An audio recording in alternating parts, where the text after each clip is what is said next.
If you are 65 or older and you own a home in America, there is a very good chance your neighbor is paying less in property taxes than you are. Not because they have a smaller house, not because they have a different income, because they filed a form and you did not. That is what this video is about. 5 programs that allow seniors across this country to legally reduce or completely eliminate thousands of dollars in property taxes every single year. Programs that exist right now in 2026 that your county property appraiser's office is not going to call you about, not going to mail you a letter about, and not going to remind you of when the deadline passes.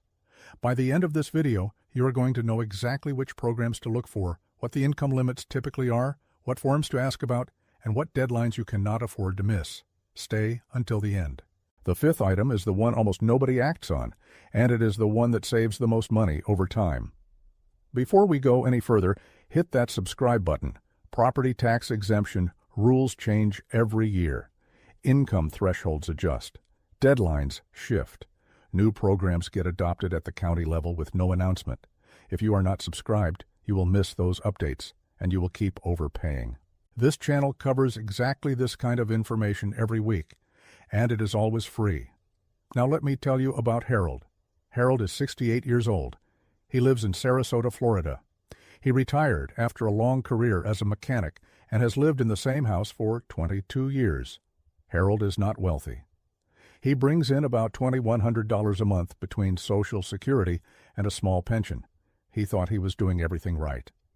He had the basic homestead exemption on his property. He filed it years ago. He figured that was the end of it. Last year, his neighbor mentioned something called the Senior Additional Exemption. Harold had never heard of it. He went to the Sarasota County Property Appraiser's website, looked up the eligibility rules, realized he qualified, and filed the right form before the March 1st deadline. His property tax bill dropped by over $800 that year, not a rebate, not a check in the mail. Just $800 he no longer had to pay.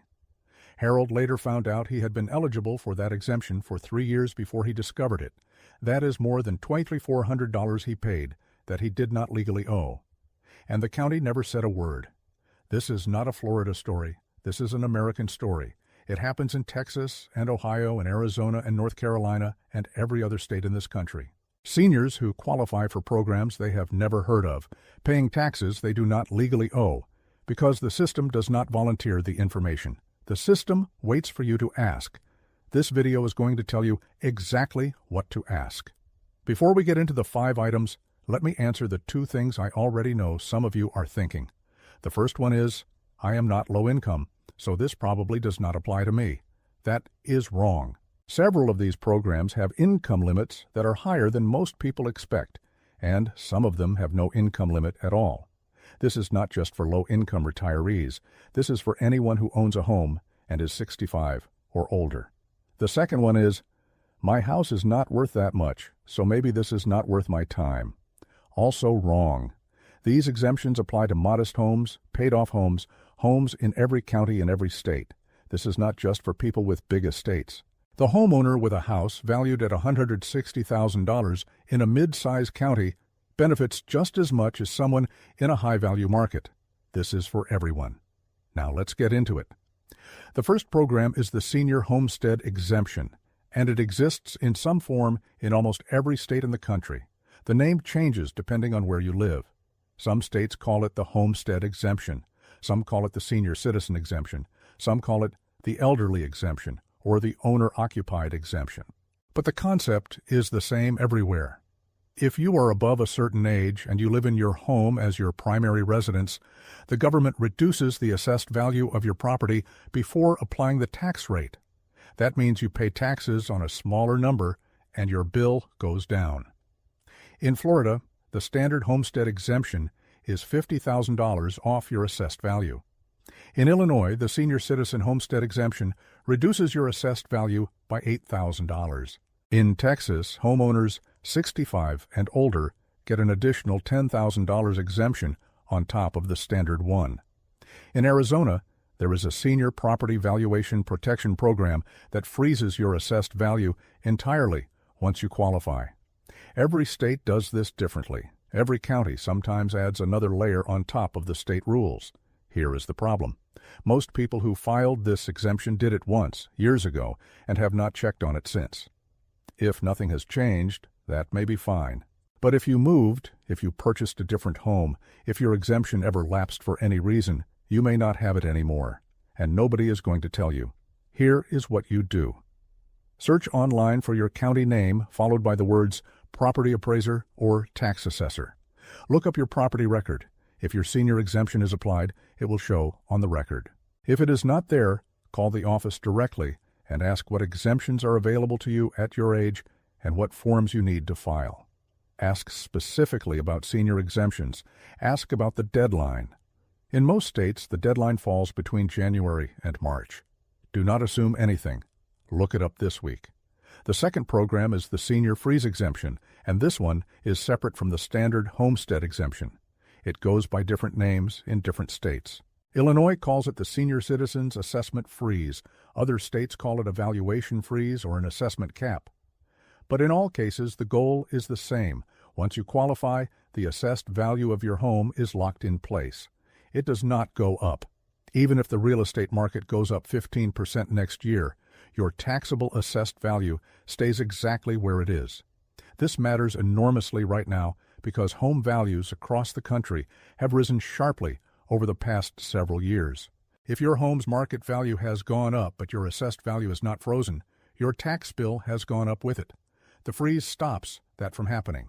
In Illinois, the Senior Citizens Assessment Freeze is available to homeowners 65 and older with a household income at or below $65,000. Once you qualify, your assessed value is frozen at whatever it was the year before you first applied. The freeze continues as long as you reapply each year and your income stays within the limit. Other states have similar programs with different income thresholds. Some states set the limit at $35,000. Some go up to $75,000.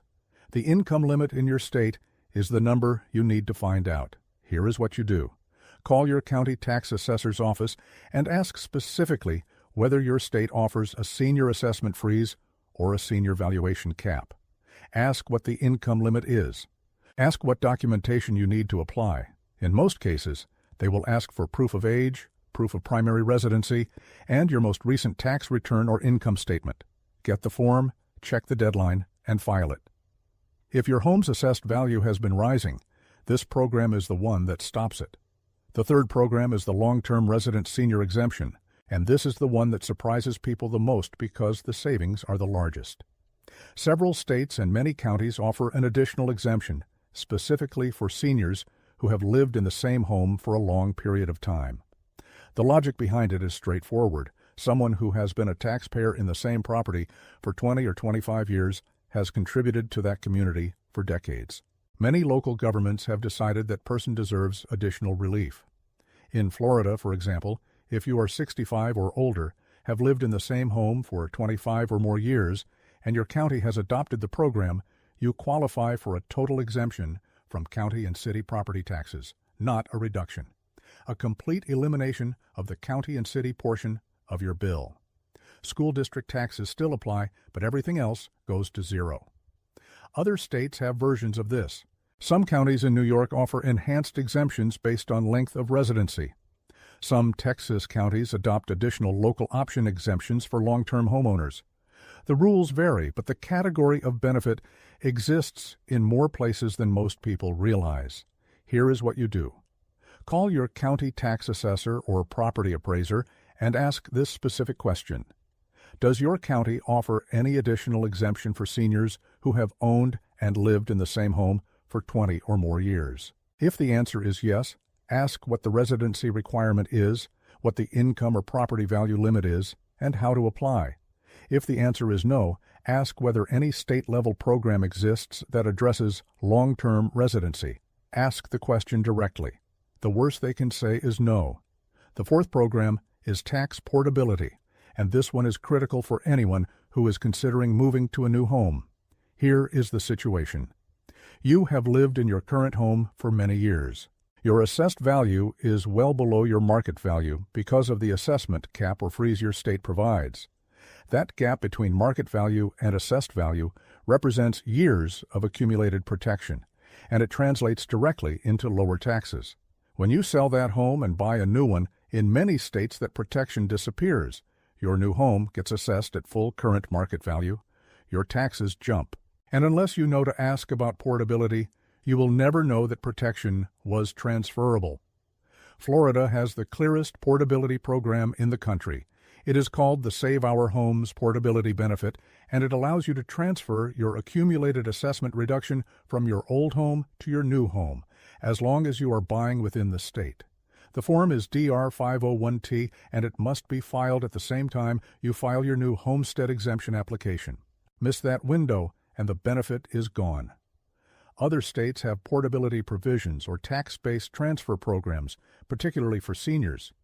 California allows seniors 55 and older to transfer their assessed value to a new home of equal or lesser value in certain counties.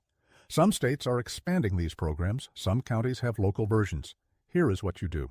If you are planning to sell your current home and buy a new one before you close on the new property, call the tax assessor's office in the county where you are buying and ask specifically whether there is a portability program, a tax-based transfer program, or any mechanism that allows you to carry your existing assessed value or exemption benefit to the new property. Ask what forms are required and what the deadline is. This conversation takes 10 minutes, and it can protect thousands of dollars in annual savings. The fifth program is the one almost nobody acts on, and the reason I told you to stay until the end. It is called the Property Tax Deferral Program, and it exists in more than half the states in the country, including Florida, California, Oregon, Colorado, Texas, and many others. This is not an exemption. The taxes do not go away, but they do not have to be paid right now either. Here is how it works.